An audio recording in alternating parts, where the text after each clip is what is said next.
أشهد أن لا إله إلا الله.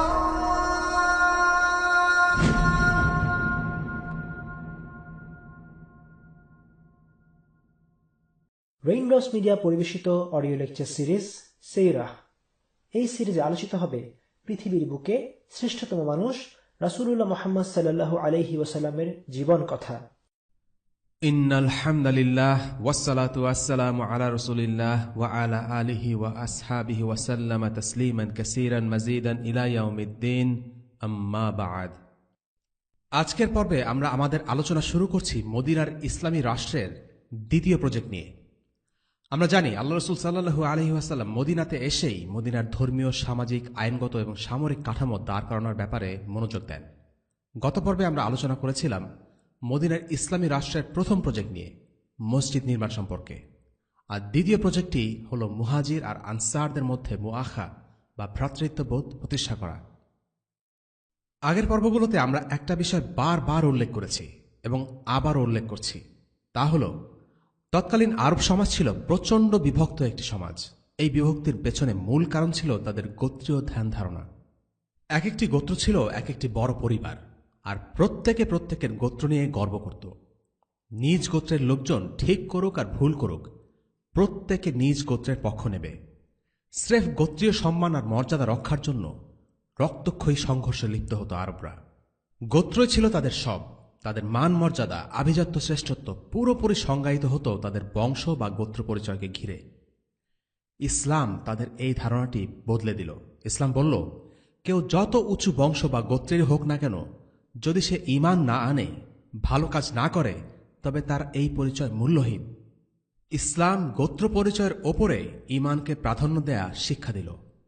ইসলামের দৃষ্টিতে অভিজাত বনু উমাইয়ার একজন কাফিরের চাইতে মাঝারি জাতের বনু তাইম গোত্রের একজন মুসলিমের দাম অনেক বেশি। ইসলাম শেখালো, নিজেদেরকে আরব, রোমান, আফ্রিকান হিসেবে নয়, বরং নিজের পরিচয় হবে মুসলিম হিসেবে। ইসলাম ভ্রাতৃত্বের সংজ্ঞাকে বদলে দিল। ইসলামে মুসলিমরা পরস্পরের আপন, পরস্পরের ভাই। ইসলাম জাতি পরিচয়কে অস্বীকার করতে আসেনি, বরং আল্লাহ তাআলাই মানুষকে বিভিন্ন জাতি, গোত্র ও বর্ণ দিয়ে তৈরি করেছেন। তবে এই পরিচয়কে ঈমানের উপরে প্রাধান্য দেওয়া যাবে না।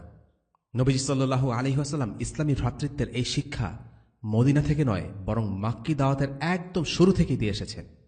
তবে মদিনায় যখন মুসলিমরা সমাজবদ্ধ হয়ে একটি রাষ্ট্রের অধীনে বসবাস শুরু করল, তখন বিভিন্ন গোত্র থেকে আগত মুসলিমদের মধ্যে ভ্রাতৃত্বের এই চর্চাকে দৃঢ় করার জন্য, মুসলিমদের হৃদয়ে গভীরভাবে প্রথিত করে দেওয়ার জন্য নবীজি কিছু বাস্তব পদক্ষেপ নিলেন। আর এটাই হল আনসার ও মুহাজিরদের মাঝে মুআখা বা ভ্রাতৃত্ব স্থাপন। আল্লাহ তাআলা বলেন, واعتصموا بحبل الله جميعا ولا تفرقوا واذكروا نعمة الله عليكم إذ كنتم أعداء فألف بين قلوبكم فأصبحتم بنعمته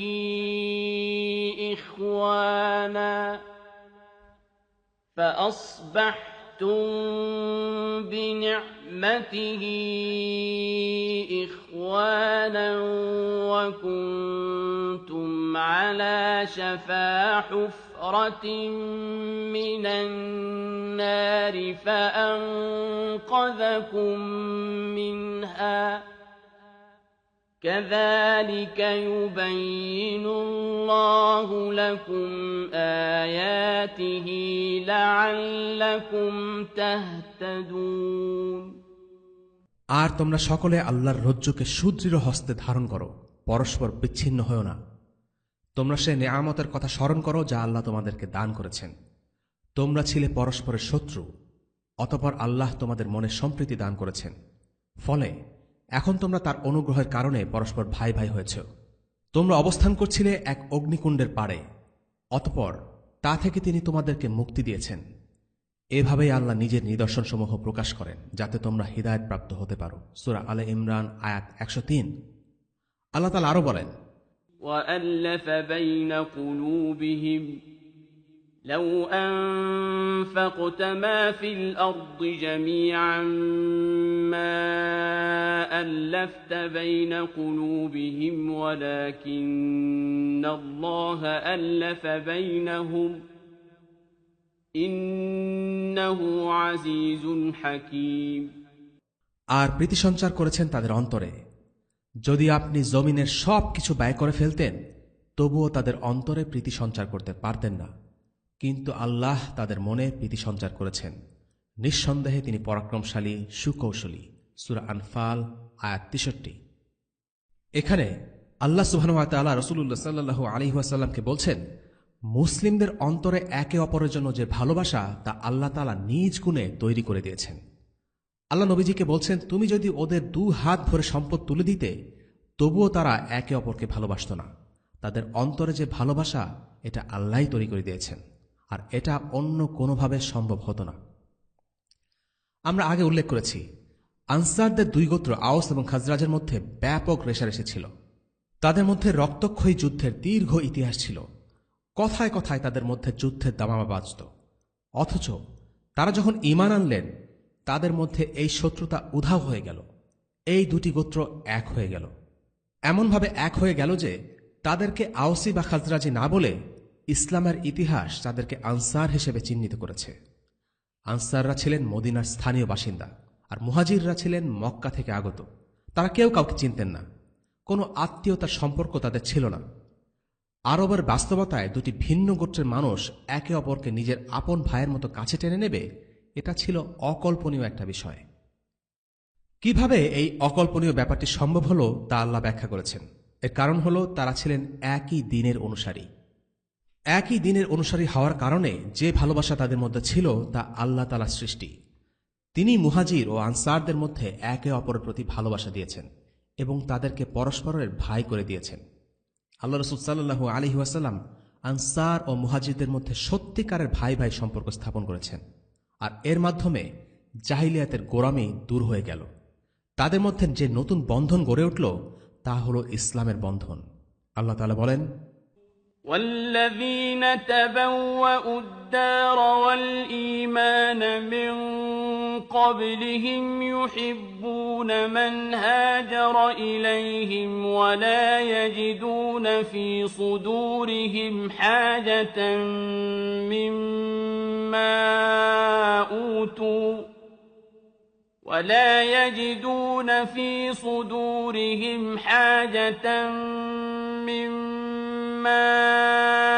أوتوا ويؤثرون على أنفسهم ولو كان بهم خصاصة ومن يوق شح نفسه فأولئك هم المفلحون।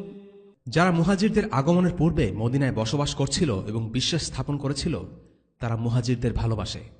মুহাজিরদেরকে যা দেয়া হয়েছে তার জন্য এরা এদের অন্তরে কোনো ঈর্ষা অনুভব করে না। নিজেদের অভাব থাকা সত্ত্বেও নিজেদের উপর তাদেরকে অগ্রাধিকার দেয়। যারা কার্পণ্য হতে নিজেদেরকে মুক্ত করেছে তারাই সফলকাম। সূরা হাশর আয়াত ৯। এই আয়াতে আল্লাহ আনসারদের বেশ কয়েকটি মর্যাদা বা গুণের কথা উল্লেখ করেছেন। সেগুলো কি ছিল? ১. তারা মদিনাকে নিজেদের আবাস বা বাড়ি হিসেবে বেছে নিয়েছেন মুহাজিরদের আগে।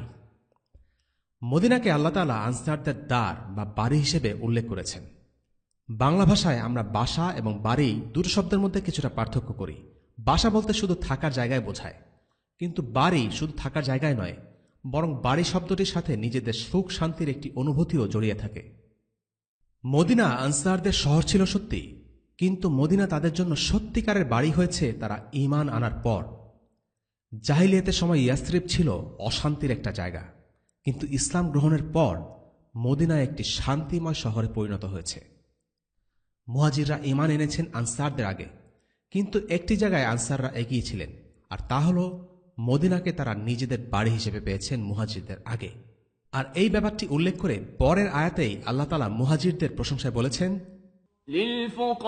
للفقراء المهاجرين الذين أخرجوا من ديارهم وأموالهم يبتغون يبتغون فضلا من الله ورضوانا وينصرون الله ورسوله أولئك هم الصادقون এই সম্পদ নিঃস্ব মুহাজিরগণের জন্য ও যাদেরকে নিজেদের ঘরবাড়ি ও ধন সম্পত্তি থেকে বের করে দেয়া হয়েছিল, অথচ এরা আল্লাহর অনুগ্রহ ও সন্তুষ্টির অন্বেষণ করে এবং আল্লাহ ও তার রসুলকে সাহায্য করেন, এরাই তো সত্যবাদী। সূরা আল হাশর আয়াত ৮। এই দুটি আয়াতের মাধ্যমে আল্লাহ তাআলা আনসারদের অন্তরে দায়িত্বশীলতার বোধকে জাগ্রত করেছেন।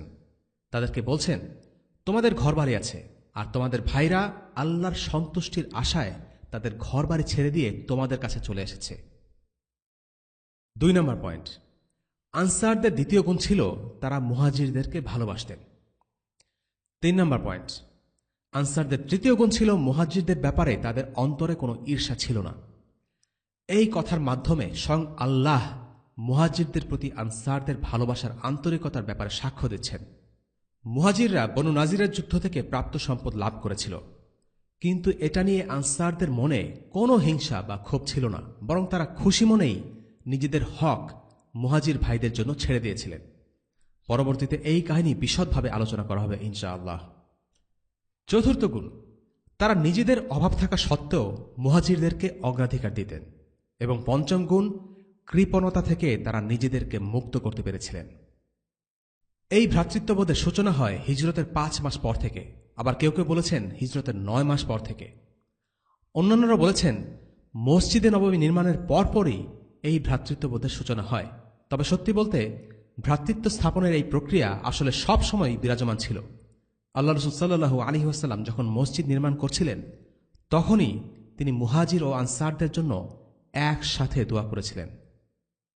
মুহাজির ও আনসারদের মধ্যকার সম্পর্কটি ছিল এমন যেন তারা রক্তের ভাই। এমনকি প্রথম দিকে উত্তরাধিকারের বিধানগুলো তাদের ক্ষেত্রে রক্তের ভাইয়ের সম্পর্ক ধরে প্রয়োগ করা হতো। একজন মুহাজির ও একজন আনসারকে নিয়ে একটা জোড়া বেঁধে দেওয়া হয়েছিল। তাদের দুজনের মধ্যে ভ্রাতৃত্বের সম্পর্ক স্থাপন করা হয়েছিল এভাবে।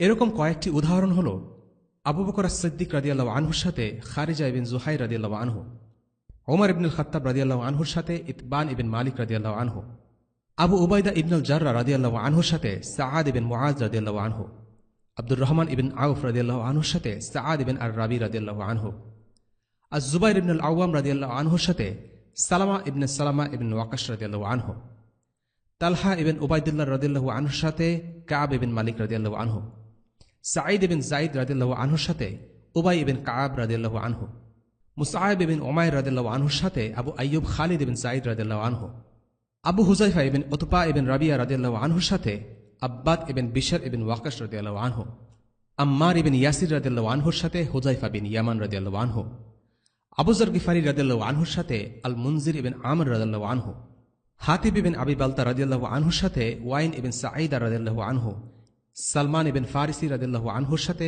আবু দারদা রাদিয়াল্লাহু আনহু, এবং আল্লাহ রাসূল সাল্লাল্লাহু আলাইহি ওয়াসাল্লামের মুআজ্জিন বিলাল রাদিয়াল্লাহু আনহুর সাথে আবু রুয়াইহা আব্দুল্লাহ ইবিন আব্দুর রহমান আল খাতামি রাদিয়াল্লাহু আনহু। এবার আমরা মদিনার প্রাথমিক যুগের আনসার ও মুহাজির সাহাবীদের কিছু ঘটনা জানব, যেগুলোর মাধ্যমে আমরা এই ভ্রাতৃত্বের স্বরূপ এবং প্রকৃতি কেমন ছিল তা অনুধাবন করতে পারব ইনশাআল্লাহ। প্রথমে শুরু করা যাক সাআদ ইবিন রাবিয়া ও আব্দুর রহমান ইবিন আউফ রাদিয়াল্লাহু আনহুর মধ্যকার ভ্রাতৃত্ববোধের কাহিনী নিয়ে। আব্দুর রহমান ইবিন আউফ রাদিয়াল্লাহু আনহু ছিলেন একজন মুহাজির। তিনি ছিলেন জান্নাতের সুখবর পাওয়া 10 জন সাহাবীদের মধ্যে একজন, অর্থাৎ আশারা মুবাশশিরিনের একজন।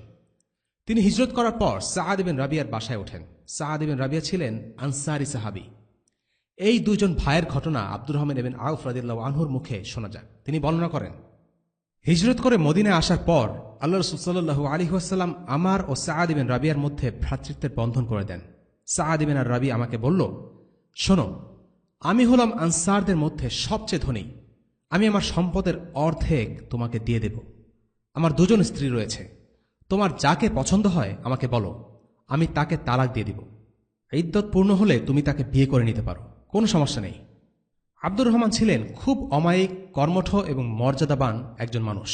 তিনি বললেন, ভাই, আসলে আমার তো এত কিছুর প্রয়োজন নেই। তুমি বরং আমাকে বলো, এখানে কি এমন কোনো বাজার আছে যেখানে ব্যবসা বাণিজ্য করার সুযোগ আছে? আব্দুর রহমান ইবিন আউফ রাদিয়াল্লাহু আনহু সম্পর্কে আমরা আগের একটি পর্বে বলেছিলাম যে তার একটা বিশেষ গুণ হল তার বিজনেস মাইন্ড। তিনি খুব ভালো ব্যবসা বুঝতেন। মদিনায় এসেও প্রথমে তিনি ব্যবসা করার সুযোগ খুঁজতে লাগলেন। সাআদ ইবিন রাবিয়া তাকে বনু কায়নুকার বাজারের সন্ধান দিলেন। পরদিন দেখা গেল আব্দুর রহমান ইবিন আউফ রাদিয়াল্লাহু আনহু বাজারে গিয়ে কিছু শুকনো ঘি ও মাখন কিনে এনেছেন। এরপর থেকে নিয়মিত তাকে সেই বাজারে যাওয়া আসা করতে দেখা যেত।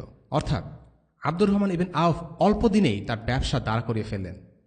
তিনি যে ভালো ব্যবসা শুরু করেছেন তার প্রমাণ পাওয়া গেল কিছুদিন পর। কয়েকদিন পরের ঘটনা, রাসূলুল্লাহ সাল্লাল্লাহু আলাইহি ওয়াসাল্লাম আব্দুর রহমানের শরীরে কিছু হলুদের চিহ্ন দেখতে পেলেন।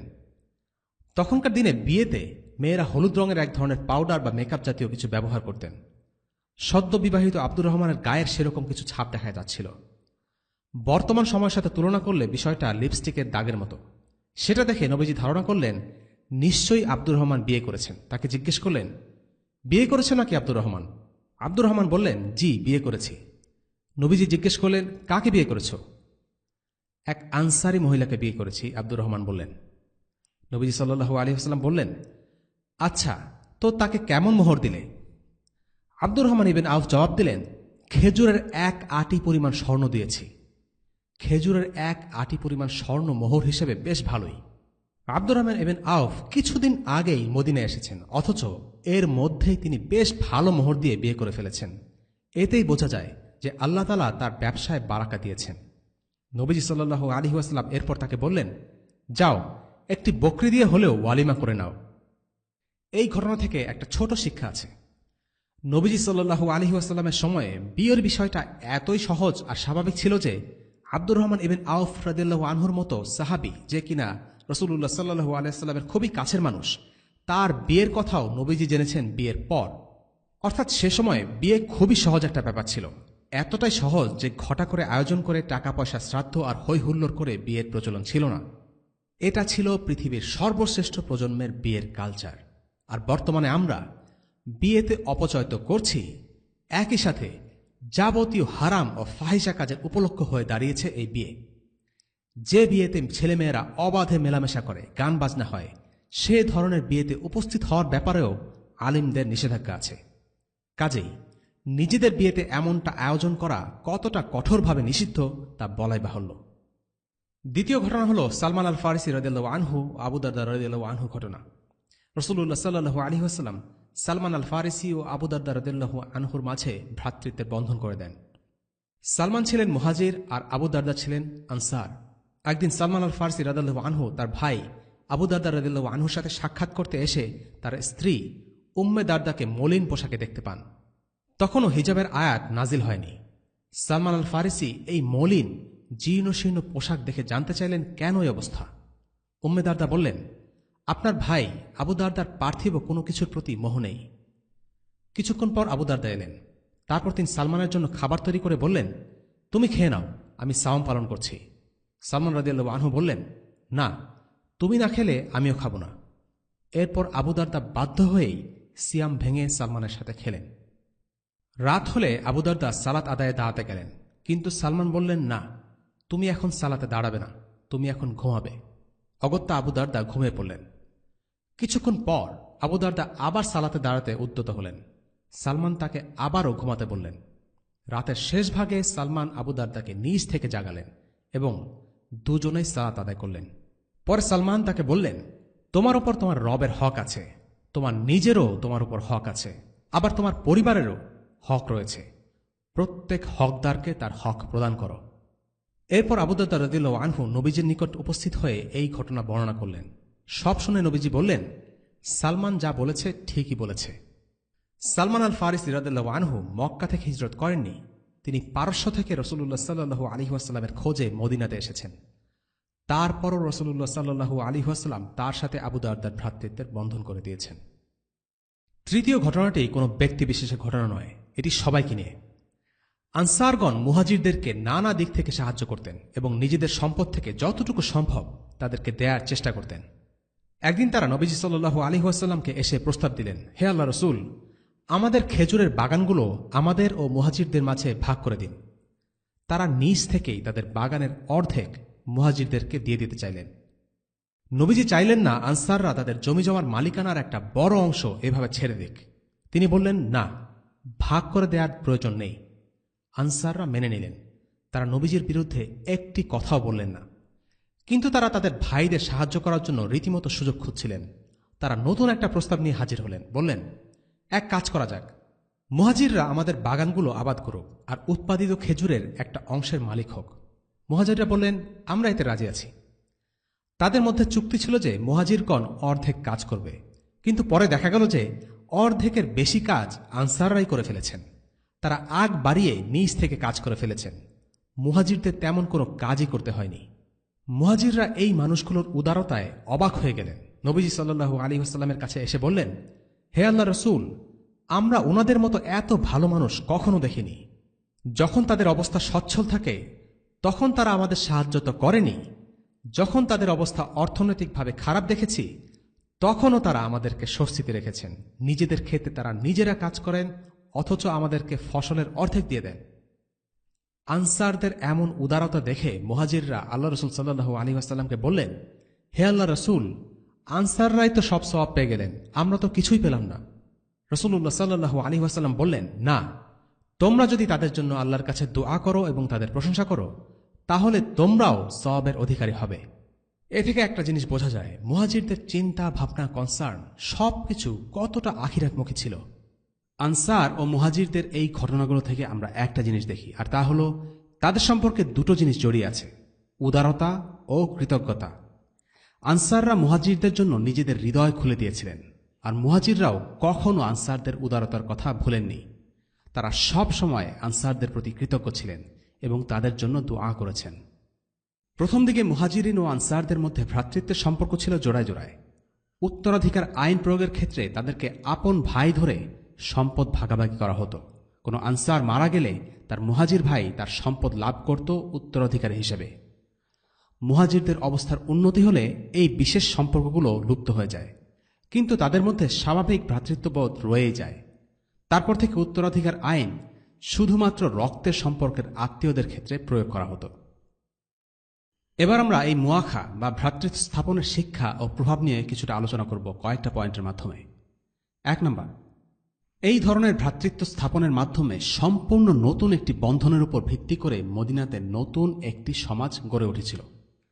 আরবদের জন্য এটি ছিল সম্পূর্ণ নতুন এক অভিজ্ঞতা। তৎকালীন আরব সমাজে রক্তের সম্পর্ক, অর্থনৈতিক সম্পর্ক, গোত্রীয় সম্পর্ক ও গতানুগতিক এসব সম্পর্ক ছাড়া আরবরা অন্য কিছুই চিন্তা করতে পারত না। কিন্তু ইসলামের আবির্ভাবের পর এমন একটি সম্প্রদায়ের উত্থান ঘটল যাদের সম্পর্কের ভিত্তি রক্ত, অর্থ বা জাতীয়তা নয়, বরং তা হল আকিদা বা ধর্মবিশ্বাস।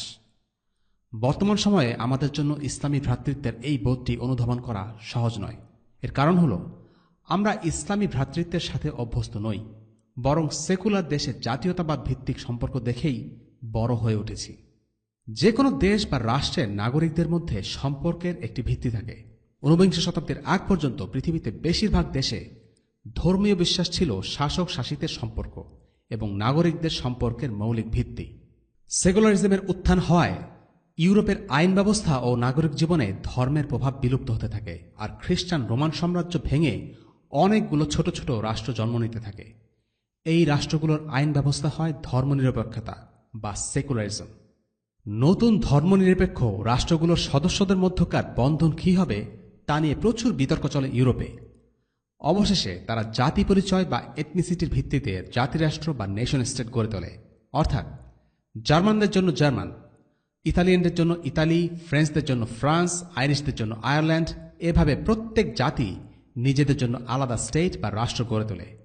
ইতিপূর্বে রোমান সাম্রাজ্য খ্রিস্ট ধর্মের ভিত্তিতে তাদের এক করেছিল, আর পরবর্তীতে সেকুলারিজমের উত্থান হওয়ার পর জাতিসত্তার ভিত্তিতে পৃথক হয়ে যায়। ষোড়শ এবং সপ্তদশ শতাব্দী থেকেই ইউরোপিয়ানরা মুসলিম ভূমিগুলোতে উপনিবেশ স্থাপন করা শুরু করে। মুসলিমরা কখনোই এই দখলদার বাহিনীগুলোকে মেনে নেয়নি। তাদের বিরুদ্ধে শুরু থেকেই আন্দোলন গড়ে তুলেছিল। এক এক পর্যায়ে আন্দোলনগুলো বেশ জোরদার হয়। আর অন্যদিকে প্রথম ও দ্বিতীয় বিশ্বযুদ্ধের কারণে ইউরোপিয়ান রাষ্ট্রগুলোর অর্থনৈতিক অবস্থাও দুর্বল হতে থাকে এবং তারা এক পর্যায়ে মুসলিম ভূমির উপনিবেশগুলো আনুষ্ঠানিকভাবে ছেড়ে দিতে বাধ্য হয়। এ কারণে আমরা দেখব প্রায় সব মুসলিম দেশে স্বাধীনতা দিবস হল 1924 সালের পর, অর্থাৎ খেলাফত ধ্বংস হওয়ার পর বর্তমান মুসলিম দেশগুলো তৈরি হয়েছে। তবে তাদের সামরিক দখলদারিত্বের অবসান ঘটলেও দীর্ঘদিন ধরে মুসলিম ভূমিগুলো কাফিরদের অধীনে থাকায় মুসলিমরা তাদের চিন্তা চেতনা গ্রহণ করে আর তাদের অনুকরণে নিজেদের দেশকে গড়ে তোলার চেষ্টা করে। কাফিরদের একটি আত্মঘাতী আদর্শ যা মুসলিমরা গ্রহণ করে তা হচ্ছে জাতীয়তাবাদ। খিলাফত ধ্বংসের আগ পর্যন্ত সুন্নি মুসলিম ভূমিগুলো মোটামুটিভাবে খিলাফতের অধীনে ছিল। 1300 বছরে খিলাফত ব্যবস্থা পুরো মুসলিম উম্মাহকে সম্পূর্ণ একতাবদ্ধ রাখতে না পারলেও বলা যায় সামগ্রিকভাবে মুসলিমরা ঐক্যবদ্ধ ছিল এবং খলিফার প্রতি মুসলিম দেশগুলো অনুগত থাকত। খলিফার নেতৃত্বকে চ্যালেঞ্জ করার ঘটনা ঘটেছে খুব অল্প কয়েকবার।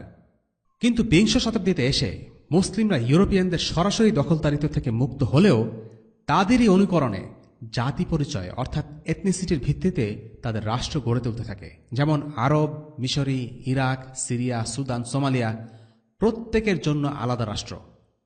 আকিদার ভিত্তিতে মুসলিমদের জন্য একটি ইসলামী শরিয়া ভিত্তিক রাষ্ট্রের ধারণাটি জনপ্রিয়তা হারায়, আর এর ফলাফল আমরা দেখতেই পাচ্ছি। আজ মুসলিমরা 50টিরও বেশি রাষ্ট্রে বিভক্ত।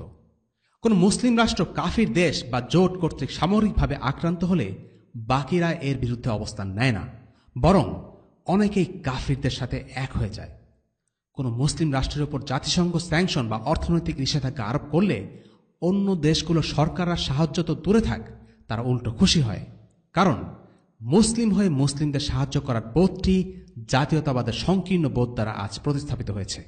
জাতীয়তাবাদী সীমানার আরেক পাশে কি জুলুম হচ্ছে সেটা নিয়ে মাথা ঘামানোর জন্য একজন জাতীয়তাবাদী বাঙালি, জাতীয়তাবাদী আরব, জাতীয়তাবাদী মিশরি বা জাতীয়তাবাদী আফগানের নেই, কিন্তু একজন মুসলিমের আছে। একজন মুসলিম সমগ্র মুসলিম উম্মাহকে অনুভব করবে। তার দায়িত্ব কেবল সীমানার ভেতরে নয়।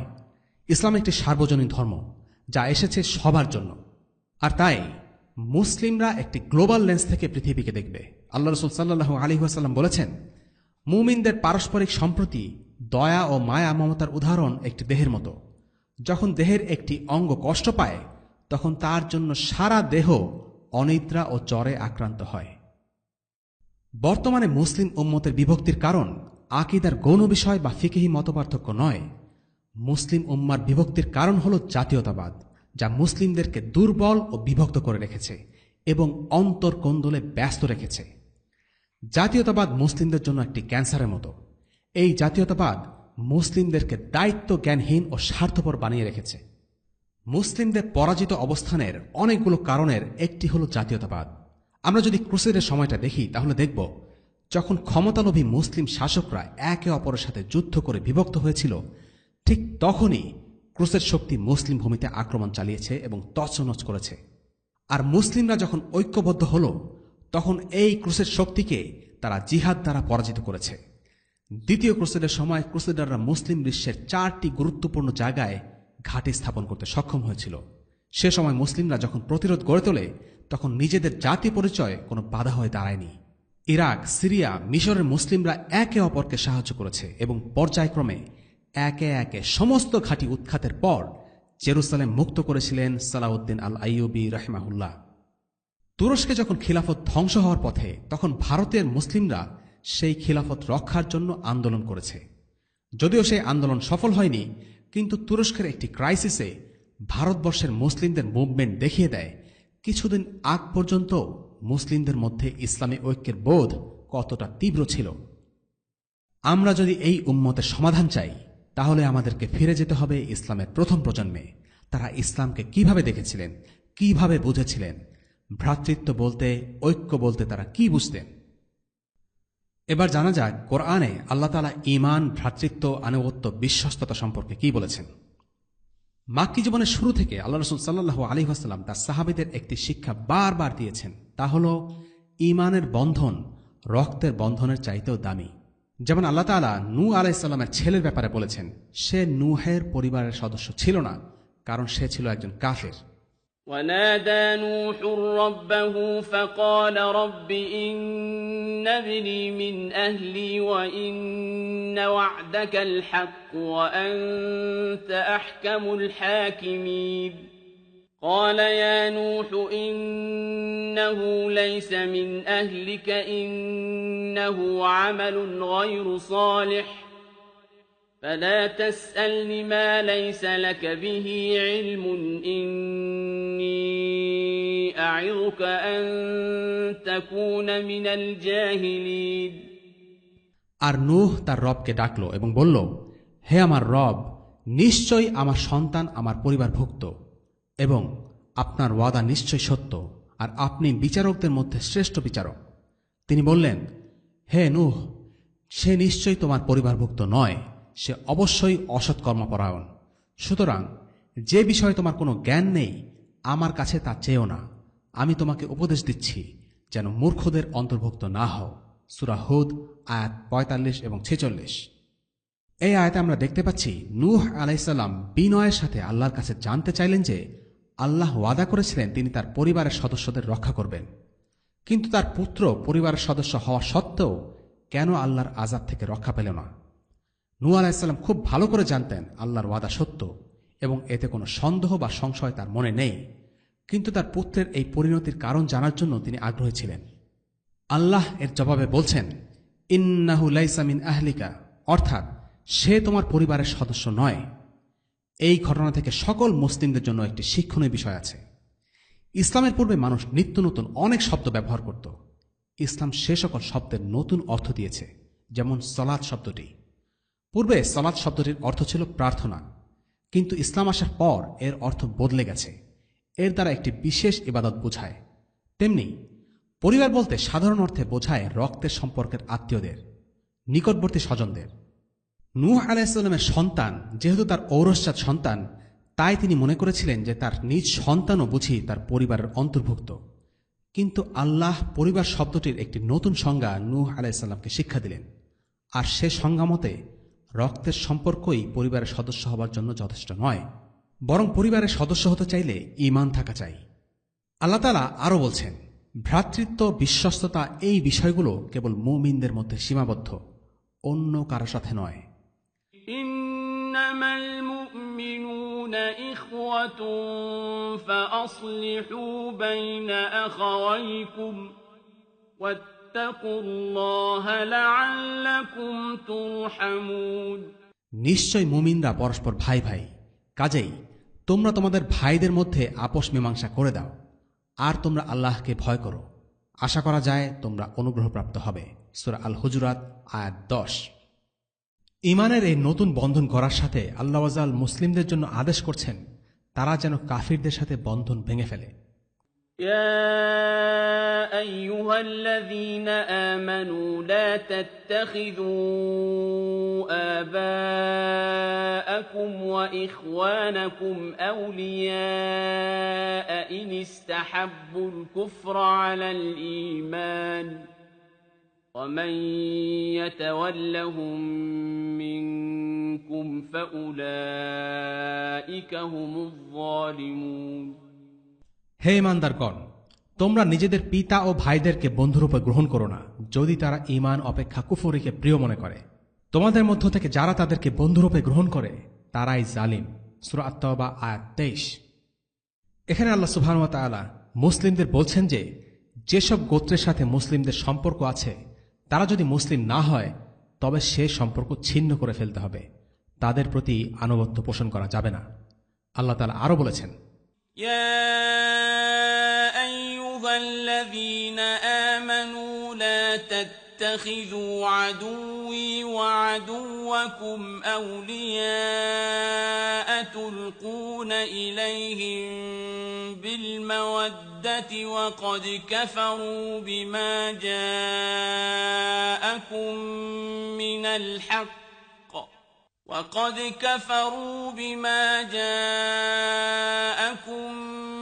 الحق يخرجون الرسول وإياكم أن تؤمنوا بالله ربكم إن كنتم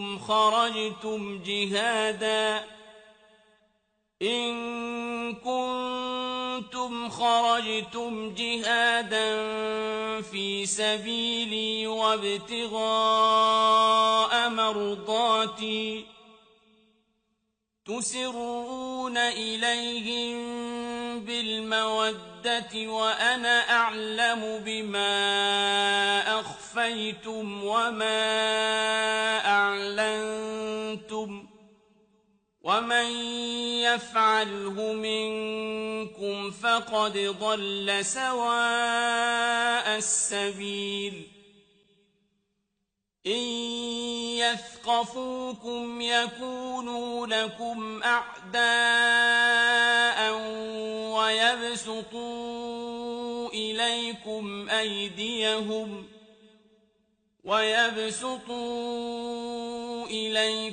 أيديهم وألسنتهم بالسوء وودوا لو تكفرون لن تنفعكم أرحامكم ولا أولادكم يوم القيامة يفصل بينكم والله بما تعملون بصير হে মুমিনগণ, আমার শত্রু ও তোমাদের শত্রুকে বন্ধুরূপে গ্রহণ করো না। তোমরা কি তাদের সাথে বন্ধুত্ব করছ, অথচ তারা তোমাদের নিকট যে সত্য এসেছে তা প্রত্যাখ্যান করেছে, রসূলকে এবং তোমাদেরকে বহিষ্কার করেছে এই কারণে যে তোমরা তোমাদের রব আল্লাহর উপর ঈমান এনেছ। যদি তোমরা আমার সন্তুষ্টি লাভের জন্য আমার পথে জিহাদের উদ্দেশ্যে বের হয়ে থাকো, তাহলে কেন তোমরা তাদের সাথে গোপনে বন্ধুত্ব করছ? তোমরা যা গোপন করো এবং তোমরা যা প্রকাশ করো তা আমি সম্যক অবগত। তোমাদের মধ্যে যে এমন করবে সে সরল পথ হতে বিচ্যুত হবে। তোমাদেরকে কাবু করতে পারলে তারা তোমাদের শত্রু হয়ে যাবে এবং হাত ও জিহ্বা দ্বারা তোমাদের অনিষ্ট সাধন করবে এবং চাইবে যে কোন রূপে তোমরাও কাফের হয়ে যাও। তোমাদের স্বজন পরিজন ও সন্তান সন্ততি কিয়ামতের দিন কোনো উপকারে আসবে না। তিনি তোমাদের মধ্যে ফয়সালা করবেন। তোমরা যা করো আল্লাহ তা দেখেন। সূরা মুমতাহিনা আয়াত 1-3। মদিনায় ইসলাম আসার পর আগের আইনগুলো রদ হয়ে যায়। নতুন আইন অনুসারে মুসলিমদের সাথে কাফির গোত্রগুলোর আগের সম্পর্কের ইতি ঘটে। মদিনা আসার পর মুসলিম ও আহলে কিতাবদের অর্থাৎ ইহুদি ও খ্রিস্টানদের মধ্যকার সম্পর্কের উপর কোরআনে বেশ কিছু আয়াত অবতীর্ণ হয়েছে। কারণ মদিনাতে তখন অনেক আহলে কিতাব বসবাস করত। মদিনা আরবদের সাথে ইহুদিদের অর্থনৈতিক, রাজনৈতিক ও প্রতিবেশী সুলভ সম্পর্ক বিদ্যমান ছিল। তাদের সাথে মুসলিমদের সম্পর্ক কিরূপ হবে সে সম্পর্কে আল্লাহ আযজা ওয়া জাল আয়াত অবতীর্ণ করেন। يا أيها الذين آمنوا لا تتخذوا اليهود والنصارى أولياء بعضهم أولياء بعض ومن يتولهم منكم فإنه منهم إن الله لا يهدي القوم الظالمين হে মুমিনগণ, তোমরা ইহুদি ও খ্রিস্টানদেরকে বন্ধু হিসেবে গ্রহণ করো না। তারা একে অপরের বন্ধু। তোমাদের মধ্যে যে তাদের সাথে বন্ধুত্ব করবে সে তাদেরই অন্তর্ভুক্ত। আল্লাহ জালিমদের পথ প্রদর্শন করেন না। সূরা মাইদা আয়াত 51। এই আয়াতের ব্যাখ্যায় ইমাম ইবনে কাসির রাহিমাহুল্লাহ তার তাফসীরে বলেন, এখানে আল্লাহ তাআলা ইসলামের শত্রু ইহুদি ও খ্রিস্টানদের সাথে বন্ধুত্ব স্থাপন করতে মুমিনদেরকে নিষেধ করছেন। তিনি বলেছেন, তারা কখনো তোমাদের বন্ধু হতে পারে না, কেননা তোমাদের ধর্মের প্রতি তাদের হিংসা ও শত্রুতা রয়েছে। হ্যাঁ, তারা একে অপরের বন্ধু বটে। তোমাদের মধ্যে যারা তাদের সাথে বন্ধুত্ব করবে তারা তাদেরই অন্তর্ভুক্ত হবে। يا أيها الذين آمنوا إن تطيعوا فريقا من الذين أوتوا الكتاب يردوكم بعد إيمانكم كافرين وكيف تكفرون وأنتم تتلى عليكم آيات الله وفيكم رسوله ومن يعتصم بالله فقد هدي إلى صراط مستقيم হে ঈমানদারগণ, তোমরা যদি আহলে কিতাবদের কোনো ফেরকার কথা মানো, তাহলে ঈমান আনার পর তারা তোমাদেরকে কাফেরে পরিণত করে দেবে। আর তোমরা কেমন করে কাফের হতে পারো? অথচ তোমাদের সামনে পাঠ করা হয় আল্লাহর আয়াতসমূহ এবং তোমাদের মধ্যে রয়েছেন আল্লাহ রাসূল। আর যারা আল্লাহর কথা দৃঢ়ভাবে ধরবে তাকে সরল পথের দিশা দেয়া হবে। সূরা আলে ইমরান আয়াত 100 থেকে 101। এখানে মুসলিমদের আবার সতর্ক করে দেয়া হয়েছে এই বলে যে যদি তারা ইহুদি ও খ্রিস্টানদের পথ অনুসরণ করে তবে তারা কাফির হয়ে যাবে। ولن ترضى عنك اليهود ولا النصارى حتى تتبع ملتهم قل إن هدى الله هو الهدى ولئن اتبعت أهواءهم بعد الذي جاءك من العلم ما لك من الله من ولي ولا نصير ইহুদি ও খ্রিস্টানরা কখনোই আপনার প্রতি সন্তুষ্ট হবে না যে পর্যন্ত না আপনি তাদের ধর্মের অনুসরণ করেন। বলে দিন, যে পথ আল্লাহ প্রদর্শন করেন সেই পথই সরল পথ। যদি আপনি তাদের আকাঙ্ক্ষার অনুসরণ করেন সেই জ্ঞান লাভের পর যা আপনার কাছে পৌঁছেছে, তবে কেউ আল্লাহর কবল থেকে আপনার উদ্ধারকারী ও সাহায্যকারী নেই। সূরা বাকারা আয়াত 120। জাহেলি যুগের প্রত্যেকটি সম্পর্ক মদিনায় বাতিল বলে ঘোষিত হল। অতীতে যাদের সাথে বন্ধুত্ব বা মৈত্রীর সম্পর্ক ছিল সে সম্পর্কের সমাপ্তি ঘটল। এরপর থেকে সকল সম্পর্কের ভিত্তি হল ইসলাম, লা ইলাহা ইল্লাল্লাহ। এই কালিমার প্রথমে আছে অস্বীকৃতি জ্ঞাপন আর তারপরে স্বীকৃতি জ্ঞাপন। প্রথম অংশ হল লা ইলাহা, অর্থাৎ কোনো ইলাহ নেই। এখানে একজন ব্যক্তিকে বলা হচ্ছে যে সে এতদিন যেসব জিনিসকে উপাস্য মনে করেছে তার সব কটা বাতিল, সেগুলো পরিত্যাগ করতে হবে। পরের অংশে বলা হচ্ছে ইল্লাল্লাহ, অর্থাৎ আল্লাহ ব্যতীত। মানে হল আল্লাহই একমাত্র উপাস্য, একমাত্র মাবুদ। এই স্বীকৃতি দেওয়ার মাধ্যমে একজন মানুষের আল্লাহর উপর বিশ্বাস প্রতিষ্ঠিত হল। ঠিক একইভাবে আল্লাহ তাআলা মুসলিমদেরকে প্রথমে অবিশ্বাসীদের সাথে সম্পর্ক শেষ করে ফেলার আদেশ দিয়েছেন। এরপর বলে দিচ্ছেন কাদেরকে মুসলিমরা বন্ধু হিসেবে বেছে নেবে, কাদের প্রতি মুসলিমদের আনুগত্য থাকবে। উস্তাদ সৈয়দ কুতুব রাহিমাহুল্লাহ এই প্রসঙ্গে বলেন, কোরআনের এই আয়াত মদিনার মুসলিমদের সম্বোধন করলেও পৃথিবীর সমস্ত মুসলিমদের জন্য কিয়ামতের আগ পর্যন্ত এই আদেশ প্রযোজ্য। এই আদেশের প্রয়োজন এই কারণে ছিল যে সে সময়টায় মদিনায় মুসলিমদের সাথে ইহুদিদের সম্পর্ক পুরোপুরিভাবে ছিন্ন হয়ে যায়নি। তাদের মধ্যে তখনও অ্যালায়েন্স অথবা মৈত্রী ছিল, বন্ধুত্ব, আত্মীয়তা, বিশ্বস্ততার একটি সম্পর্ক ছিল, ব্যবসায়িক সম্পর্কও ছিল। মদিনা ঐতিহাসিক, অর্থনৈতিক ও সামাজিক অবস্থার প্রেক্ষিতে এগুলো থাকাটাই ছিল স্বাভাবিক, কেননা মদিনার আরব ও ইহুদিরা দীর্ঘদিন ধরে পাশাপাশি বসবাস করছে। আর তাই পরবর্তীতে ইসলামের বিরুদ্ধে ষড়যন্ত্র করার জন্য ইহুদিরাই ছিল উপযুক্ত। কোরআনে তাদের এসব ষড়যন্ত্রের কথা এসেছে। কোরআনের আয়াত তাই নাজিল হল মুসলিমদের সাথে অমুসলিমদের সম্পর্ক ছিন্ন করার আদেশ নিয়ে। তবে এই ছিন্ন করা বলতে এটা বোঝায় না যে মুসলিমরা তাদের সাথে দুর্ব্যবহার করবে, কেননা খারাপ ব্যবহার করা একজন মুসলিমের বৈশিষ্ট্য হতে পারে না। সম্পর্ক ছিন্ন করা বলতে বোঝায় আল্লাহ, তার রসুল ও মুমিনদের প্রতি একজন মুসলিমের অন্তরে যে বিশ্বস্ততা বা আনুগত্য বোধ থাকবে, সেই বিশ্বস্ততা বা আনুগত্যের বোধ অন্য কারো জন্য থাকতে পারবে না। যখন আল্লাহ বলছেন তারা, অর্থাৎ ইহুদি খ্রিস্টানরা পরস্পরের আউলিয়া অথবা বন্ধু, আল্লাহ তখন বিশেষ কোনো যুগের ইহুদি খ্রিস্টানদের কথা বলছেন না, বরং সব যুগের কথাই বলছেন। পৃথিবীর কোনো দেশে বা কোনো কালে তারা মুসলিমদের আপন ছিল না। কাজেই এই কথাটি নিছক কোনো কথা নয়, বরং এই কথাটি একটি চিরন্তন বাস্তবতা। শুধু ইহুদি বা খ্রিস্টান নয়, আল্লাহ তাআলা মুসলিমদের আদেশ করছেন যেন তারা মুনাফিকদের নিজেদের আপন মনে না করে। কারণ হল মুনাফিকরা আপন মনে করে কাফিরদেরকে, আর ইসলামকে তারা ঘৃণা করে। এই আপন মনে হওয়ার বোধটি হল ওয়ালা।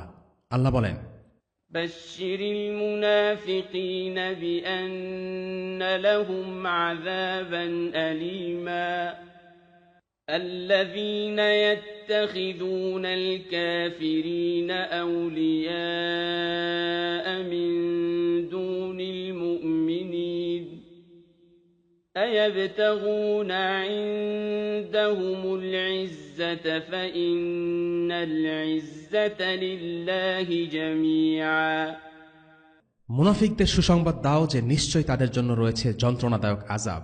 যারা মুমিনদের পরিবর্তে কাফিরদের বন্ধুরূপে গ্রহণ করে তারা কি তাদের কাছে সম্মান চায়? অথচ যাবতীয় সম্মান আল্লাহর। সূরা আন-নিসা আয়াত 138 এবং 39। আমরা অনেকেই প্রশ্ন করি মুসলিমদের সাথে কাফিরদের সম্পর্ক কেমন হবে। সূরা আত-তাওবা হল এই সব বিষয়ে চূড়ান্ত বিধান সংক্রান্ত আয়াতের সূরা। আল্লাহ বলেন, يا أيها النبي جاهد الكفار والمنافقين واغلظ عليهم ومأواهم جهنم وبئس المصير হে নবী, কাফির ও মুনাফিকদের বিরুদ্ধে জিহাদ করো এবং তাদের উপর কঠোর হও, আর তাদের ঠিকানা হল জাহান্নাম, আর তা কতই না নিকৃষ্ট স্থান। সূরা আত-তাওবা আয়াত 73। এভাবে মদিনায় একটি নতুন দল গড়ে উঠল বিশ্বাস ও পারস্পরিক সম্পর্কের ভিত্তিতে। এই ভিত্তি ছিল ঈমান, এটি ছিল আল্লাহর দল। إنما وليكم الله ورسوله والذين آمنوا الذين يقيمون الصلاة ويؤتون الزكاة وهم راكعون ومن يتول الله ورسوله والذين آمنوا فإن حزب الله هم الغالبون তোমাদের বন্ধু তো আল্লাহ, তার রসুল ও মুমিনগণ, যারা সালাত কায়েম করে, যাকাত দেয় এবং বিনম্র। আর যারা আল্লাহ, তার রসুল এবং বিশ্বাসীদেরকে বন্ধুরূপে গ্রহণ করে তারাই আল্লাহর দল এবং তারাই বিজয়ী। সূরা মাইদা আয়াত 55 এবং 56। সাহাবীরা বুঝতে পেরেছিলেন আপন কেবল তারাই যারা তাদের সাথে একই বিশ্বাসে বিশ্বাসী। মুহাজির ও আনসারদের মধ্যে ভ্রাতৃত্বের মূল ভিত্তি হল বিশ্বাস বা ঈমান। 2 নম্বর পয়েন্ট, সাহাবীদের মধ্যকার ভ্রাতৃত্বের একটি বৈশিষ্ট্য হচ্ছে তারা একে অপরকে আল্লাহর জন্য ভালোবাসতেন। এই ভালোবাসা কোনো দুনিয়াবী স্বার্থ বা সুবিধার জন্য ছিল না।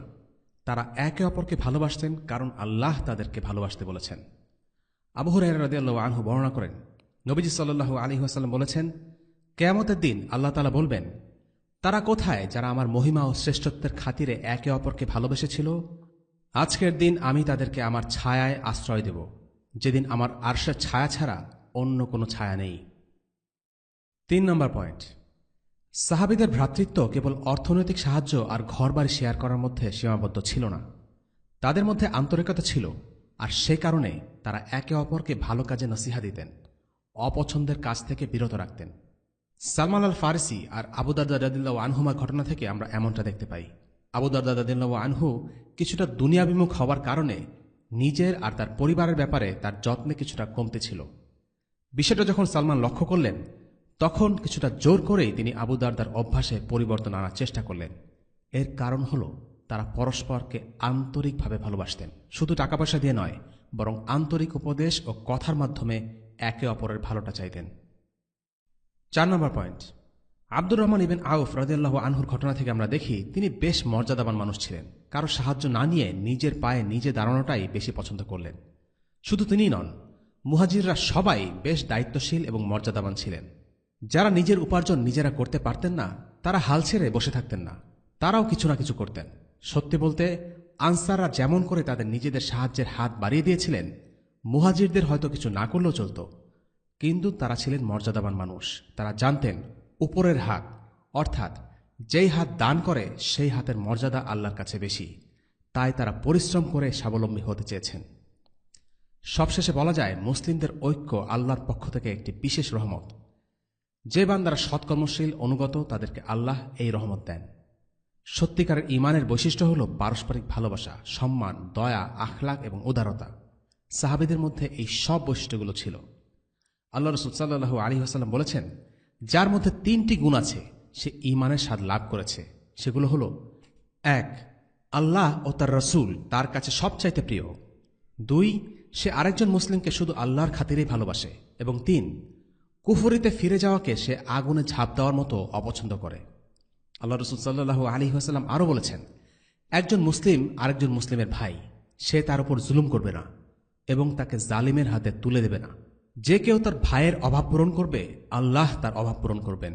যে কেউ তার মুসলিম ভাইয়ের বিপদ দূর করবে, আল্লাহ তাআলা কিয়ামতের দিন তার বিপদগুলো দূর করবেন। যে ব্যক্তি কোনো মুসলিমের দোষ ঢেকে রাখবে, আল্লাহ তাআলা কিয়ামতের দিন তার দোষ ঢেকে রাখবেন। গত পর্বে আমরা মুহাজিরদের মর্যাদা ও পুরস্কার নিয়ে কিছু আলোচনা করেছিলাম। আজকের পর্বে আমরা শেষ করছি আনসারদের মর্যাদা সংক্রান্ত কিছু আলোচনা দিয়ে। আনসারদের প্রথম মর্যাদা হল আনসারদের নামকরণ করেছেন স্বয়ং আল্লাহ। আল্লাহ তাআলা তাদেরকে সাহায্যকারী হিসেবে অভিহিত করেছেন। গিলান ইবনে জারির রাদিয়াল্লাহু আনহু থেকে বর্ণিত, তিনি বলেন, আমি আনাসকে জিজ্ঞেস করলাম, তোমাদের নাম কি আগে থেকে আনসার ছিল নাকি আল্লাহ তোমাদের এই নাম দিয়েছেন? আনাস উত্তর দিলেন, স্বয়ং আল্লাহ আমাদেরকে আনসার নামে অভিহিত করেছেন। শুধু তাই নয়, তিনি আনসারদেরকে মুহাজিরদেরকে সত্যিকারের মুমিন বা মুমিনুনা হাক্কা বলে কোরআনে অভিহিত করেছেন। দ্বিতীয়ত, কোরআনে আল্লাহ তাআলা বলেছেন তিনি আনসারদের উপর খুশি এবং আনসাররাও তার উপর খুশি। অন্য একটি আয়াতে আল্লাহ বলেছেন তারা মুফলিহুন, অর্থাৎ আনসাররা হচ্ছে সফল। এবার জানা যাক আনসারদের মর্যাদা সম্পর্কে কিছু হাদিস। সহিহ বুখারীতে একটি অধ্যায় আছে যেখানে কেবল আনসারদের মর্যাদা নিয়েই আলোচনা করা হয়েছে। সহিহ বুখারীর একটি হাদিসে এসেছে, একবার নবীজি সাল্লাল্লাহু আলাইহি ওয়াসাল্লাম কিছু আনসারী মহিলা ও বাচ্চা কাচ্চাদের দেখলেন যারা একটি বিয়ের অনুষ্ঠান থেকে ঘরে ফিরছিল। তাদের দেখে তিনি বললেন, আল্লাহ জানেন তোমরাই হলে আমার সবচেয়ে প্রিয়জন। কথাটি তিনি 3 বার বললেন। বারা ইবনে আযিব রাদিয়াল্লাহু আনহু থেকে বর্ণিত, আমি রাসূলুল্লাহ সাল্লাল্লাহু আলাইহি ওয়াসাল্লামকে বলতে শুনেছি, মুমিন ছাড়া আনসারদের কেউ ভালোবাসে না এবং মুনাফিক ছাড়া কেউ তাদের ঘৃণা করে না। যে তাদেরকে ভালোবাসবে আল্লাহ তাদেরকে ভালোবাসবেন, আর যে তাদেরকে ঘৃণা করবে আল্লাহ তাদেরকে ঘৃণা করবেন। আল্লাহ রাসূল সাল্লাল্লাহু আলাইহি ওয়াসাল্লাম বলেছেন, আনসাররা যদি এক পথে চলে আর বাকিরা অন্য পথে, তাহলে আমি আনসারদের পথেই চলব। যদি না আমাকে হিজরত করতে হতো তবে আমি নিজেকে আনসারদের একজন ভাবতাম। এরপর আনসারদের ভুল ত্রুটি মাফ করে দেওয়ার জন্য স্বয়ং রাসূলুল্লাহ সাল্লাল্লাহু আলাইহি ওয়াসাল্লাম আল্লাহর কাছে দোয়া করে বলেছিলেন, হে আল্লাহ, আনসার ও তাদের সন্তানদের ক্ষমা করে দাও। নবীজি সাল্লাল্লাহু আলাইহি ওয়াসাল্লাম আরও বলেন, আনসাররা হলো আমার কারিশ এবং আমার আইবাহ, অর্থাৎ আমার অতি আপনজন ও বিশ্বস্ত লোক। লোক সংখ্যা বাড়তে থাকবে আর তাদের সংখ্যা কমতে থাকবে, তাই তাদের নেককার থেকে নেক আমলগুলো কবুল করো এবং তাদের ভুল ত্রুটি মাফ করে দাও। নবীজি সাল্লাল্লাহু আলাইহি ওয়াসাল্লাম তাদের দায়িত্ব পালনের ব্যাপারে সাক্ষ্য দিয়ে বলেছেন, সেই সত্তার শপথ যার হাতে আমার প্রাণ, আমি নিশ্চয়ই তোমাদের ভালোবাসি। নিশ্চয়ই তারা তাদের দায়িত্ব পালন করে গেছে, বাকি রইল তাদের পাওনা বুঝিয়ে দেওয়া। কাজেই তাদের মধ্যে যারা ভালো কাজ করে তাদের সাথে ভালো আচরণ করো এবং তাদের ক্ষমা করে দাও। এই ছিল সংক্ষেপে মদিনাতে রাসূলুল্লাহ সাল্লাল্লাহু আলাইহি ওয়াসাল্লামের দ্বিতীয় কর্মসূচি, আনসার ও মুহাজিরদের এক করা এবং ইসলামী ভ্রাতৃত্বের উপর ভিত্তি করে একটি সমাজ গড়ে তোলা। ওয়াসাল্লাল্লাহু আলা সাইয়্যিদিনা মুহাম্মদ ওয়া আলা আলিহি ওয়া সাহবিহি ওয়া সাল্লাম। আলহামদুলিল্লাহি রাব্বিল আলামিন। আসসালামু আলাইকুম ওয়া রাহমাতুল্লাহি ওয়া বারাকাতুহু। রেইনড্রপস মিডিয়ার অন্যান্য প্রজেক্ট সম্পর্কে জানতে ভিজিট করুন www.raindropsmedia.org অথবা ফেসবুক পেজ www.facebook.com/raindropsmedia অথবা ইউটিউব চ্যানেল www.youtube.com/raindropsmediaorg2015